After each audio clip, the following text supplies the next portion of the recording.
Hey, greetings everyone. Welcome back to my channel. This is Michael here, a place where we talk about photography, filmmaking, photos, cameras, lenses, all that stuff. In my last video, I talked about my experience of shooting with the Leica M240 for over the past year and a half. And I mentioned at the end of that video that something that I really wanted to do was explore using a different set of lenses. I mentioned that my favorite focal length was probably the 35mm focal length, has been for 10 plus years. It's one that I default to over and over again. But I really want to try to get a little bit wider in this next year. And so I had mentioned that I had picked up a 28mm lens specifically for this camera to basically be glued onto this camera at all times and to use it to shoot everything, but predominantly just to capture the everyday moments of my life with my family and my kids, and just how we go about our days. So before I get started, I'm gonna jump over to a clip that I recorded literally right after I finished recording the last video, because the 28mm lens that I had picked came in like right after. So I filmed it and I'm gonna reveal to you what 28mm lens I'm using, but this is not a lens review. This is just more or less, this is just an overview of the focal length of 28mm. And really it's all about photographing life with a 28mm lens, and how, you know, sometimes changing your perspective, or in this case, changing your focal length, can actually enhance and help your photography. So let's hop over to that video real fast, and then we'll hop right back in afterwards. So the last video that I did, I mentioned that I wanted to shoot with 28mm and 50mm this year. And so I ordered a very specific 20mm lens that I wanted to try out and use as much as I can. And it is in this box. So if you want to find out what it is, let's open it up.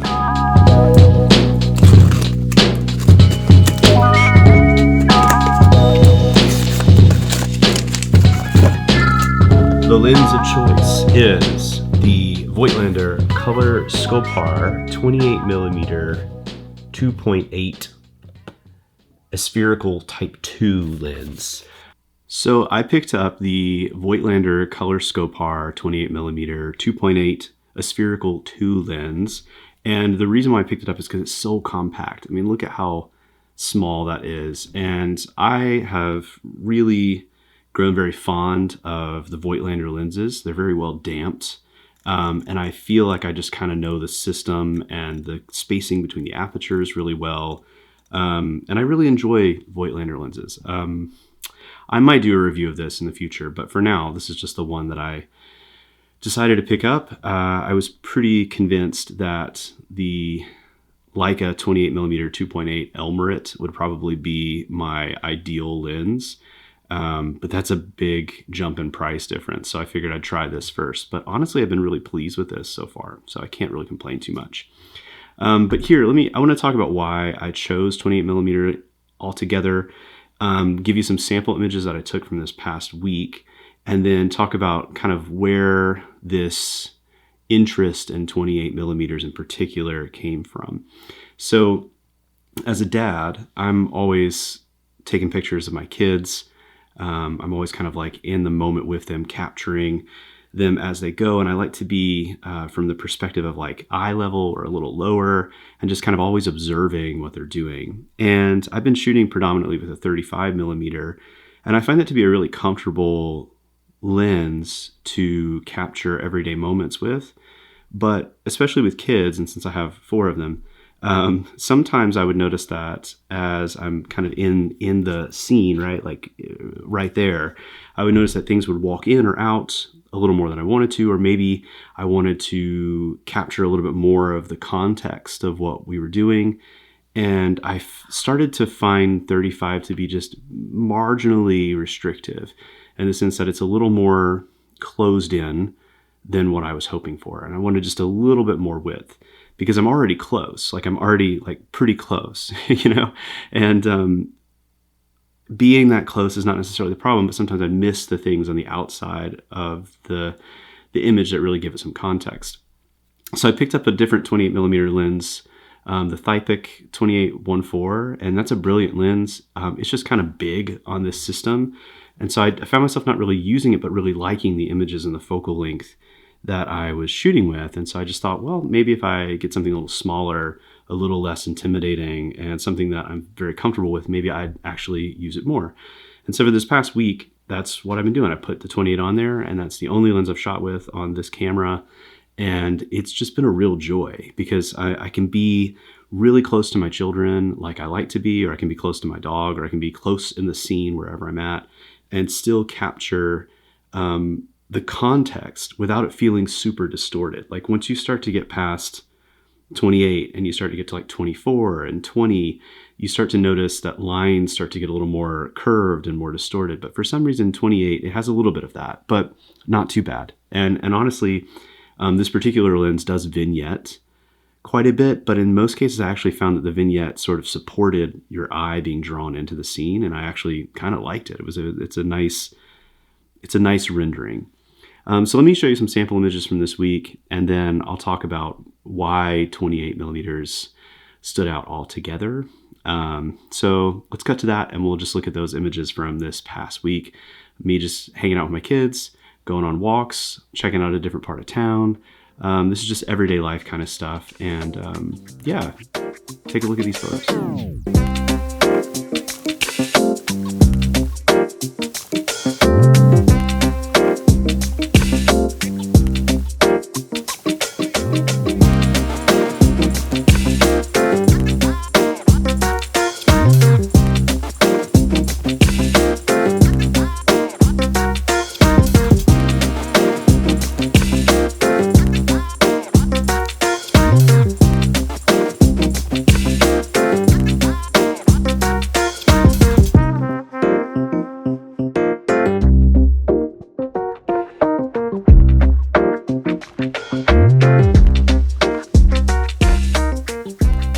So when I look at those kind of images, they're really what I'm aiming for when I'm trying to take pictures of my family.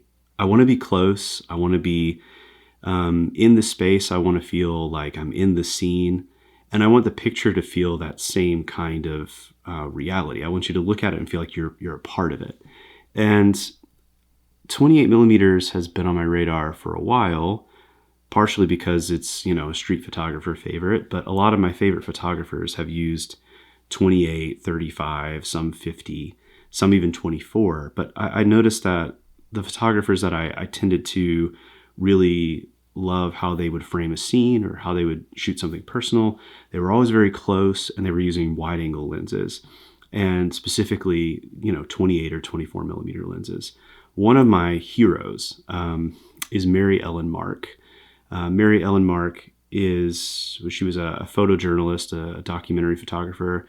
She started out on doing like set photography, and she's probably most well known for her black and white images that she took of different subjects. She did portraiture as well.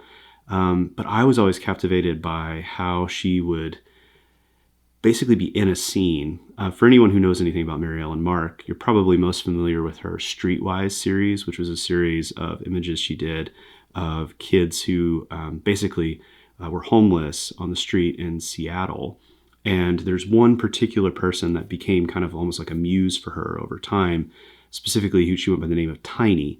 And she has all these images of Tiny at different ages of her life. And you can see that Mary Ellen had this ability to capture this person in a way that felt like she was very close to her, while being totally aware that there's a camera there. And for me, that really is like what I aim for. I want to recommend this here. Like if you're, so I had several people in the last video ask me about composition and color. I'll do a video on both of those subjects in the future. But one thing that I do want to suggest is if you're looking to grow in how you shoot, sometimes it's good to just find a hero, a photographic hero, and just learn as much as you can about them. There's this series by Aperture Books, and this one is called Mary Ellen Mark on the Portrait and the Moment. And it's her images with her words, kind of like explaining like what was going on. And it's less technical. It's not so much about like what lenses she uses or what cameras she uses. Although if you know anything about her, she was known for carrying around a Leica M6, usually shot with a 35, 24, or 28. And then she also had a Nikon FM2N that famously got auctioned off at one point in time, shot with medium format as well. For her, there were certain things that she gravitated towards, but wider lenses on these kind of documentary style portraits were her thing, and also for using flashes. When I look at images like these two right here, this to me is like, this just breathes so much life. Like, this doesn't look like a photographer who's like off at a distance with a 50mm lens. To me, this is like someone who's in the scene and who might even have caught the ball from these kids later on.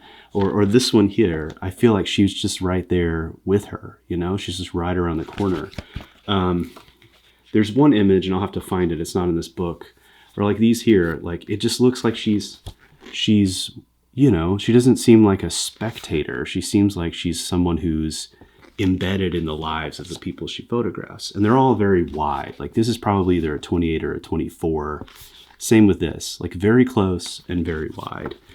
And I do, you know, I don't shoot a whole lot of black and white, although you probably saw a little bit of that in those images that I did.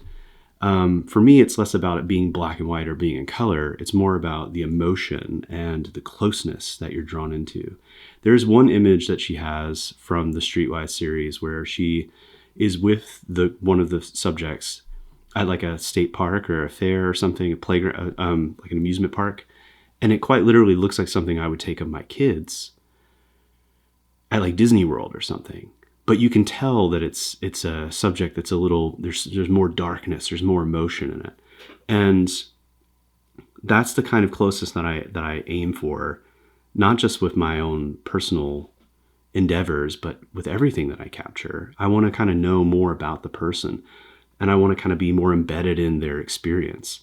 And she talks about, especially in this book, about how, you know, shoot subjects that interest you, because if you're interested, you'll take interesting pictures. And I think that's really true. You know, like there's a lot of people just going out on the street and taking pictures of people they see on the street. It's really different to like carve out time to get to know your subject, all while always introducing this. So they know your intention is to take photos, but at the same time, you are just genuinely interested in who they are as a human. I would highly recommend this. Again, Mary Ellen Mark on The Portrait and the Moment.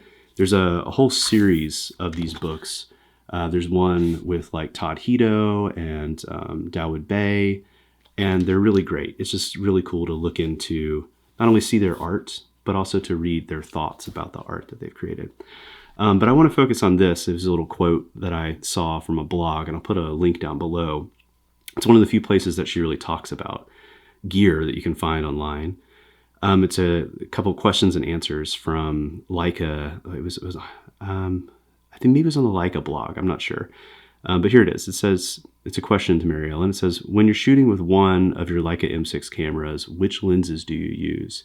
She said her three favorites are the 35, the 24, and the 28.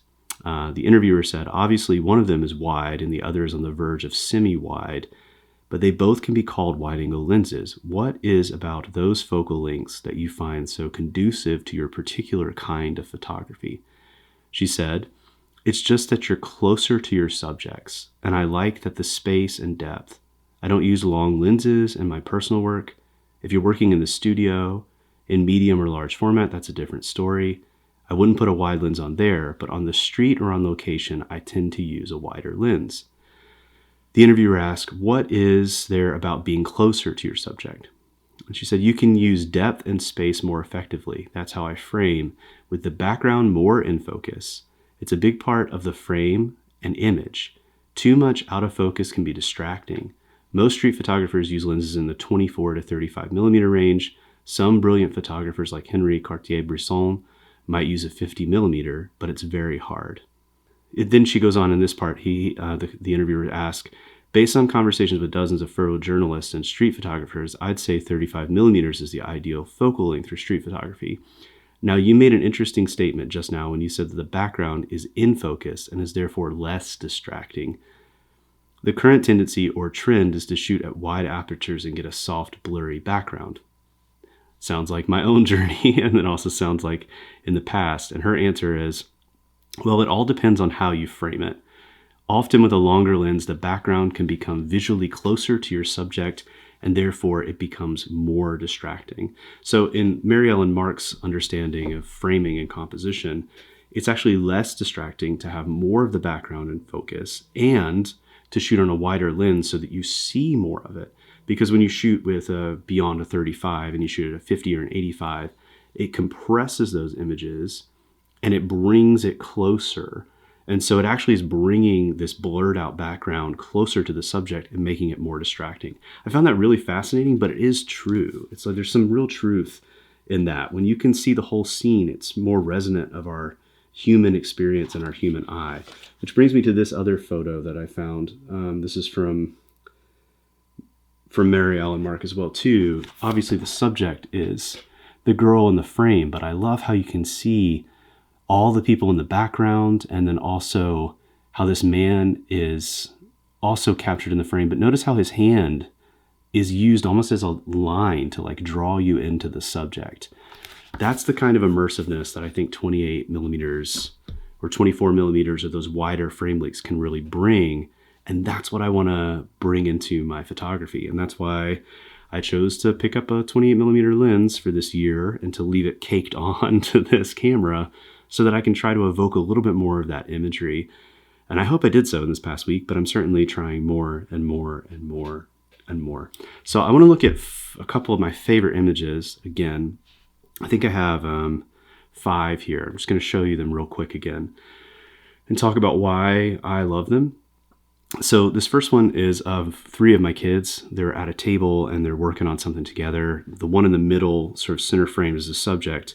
But what I love about the 28 millimeter is it encapsulates both my other son's reaction over here and the fact that my daughter is right here working with something together. And it just kind of brings them all together. There's more context in the image. It would have been an interesting image if just the 2 of them were there, which is what I would have been able to get with 35. But with 28, adding the daughter in there as well too, just brings this whole dynamic of play in there.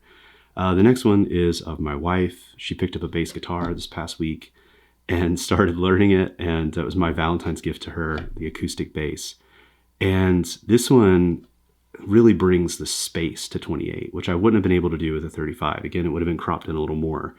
But you see the whole room, you see the one light that's on and the one light that's off, and the window light, and our dog just listening, as she's playing. And to me, this just sort of evokes the mystery. But also notice at the top of the frame, the line across is really not that distorted. So 28 is a pretty normal vocal length in that regard.